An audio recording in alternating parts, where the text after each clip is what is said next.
क्या अब पूर्व मेयर फरहाद हकीम की गिरफ्तारी तय है?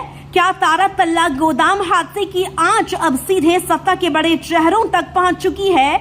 और क्या इस पूरे मामले में उनकी बेटी प्रियदर्शनी का नाम भी राजनीतिक भूचाल ला सकता है? जी हां दोस्तों, तारातल्ला में निर्माणाधीन गोदाम की छत गिरने से 15 लोगों की मौत के बाद अब मामला सिर्फ एक हादसा नहीं बल्कि बंगाल की सबसे बड़ी राजनीतिक लड़ाई बन चुका है।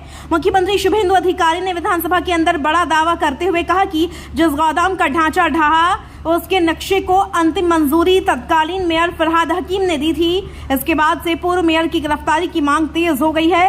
सिर्फ बीजेपी ही नहीं बल्कि कांग्रेस, वामपंथी दल और तृणमूल कांग्रेस के एक धड़े के नेता भी अब उनके खिलाफ कार्रवाई की मांग कर रहे हैं। सरकारी दस्तावेजों के मुताबिक 20 नवंबर को नगर निगम की बिल्डिंग कमेटी की बैठक में गोदाम के नक्शे को मंजूरी दी गई थी।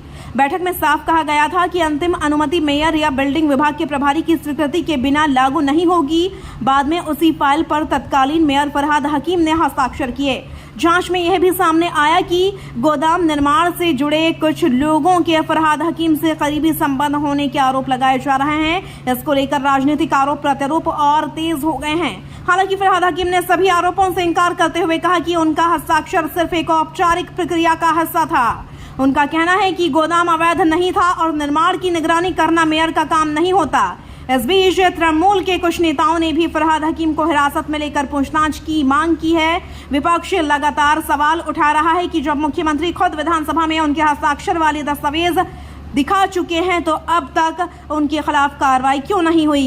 इस पूरे विवाद में फरहाद हकीम की बेटी प्रियदर्शनी हकीम का नाम भी चर्चा में है। वह भवानीपुर विधानसभा चुनाव में ममता बनर्जी की काउंटिंग एजेंट थी और चुनावी मामले में एक अहम गवाह मानी जा रही हैं। हालांकि अभी तक उनके खिलाफ किसी गिरफ्तारी या कानूनी कार्रवाई की कोई आधिकारिक पुष्टि नहीं हुई है। अब सबसे बड़ा सवाल यही है, क्या फरहाद हकीम से पूछताछ होगी, क्या गिरफ्तारी होगी या फिर यह मामला सिर्फ राजनीतिक बयानबाजी तक ही सीमित रहेगा? आने वाले दिनों में इस मामले पर पूरे बंगाल की नजर टिकी रहेगी। मैं हूं नीलूफर अंसारी। ऐसी ही खबरों के लिए बने रहिए सच टीवी 24/7 के साथ।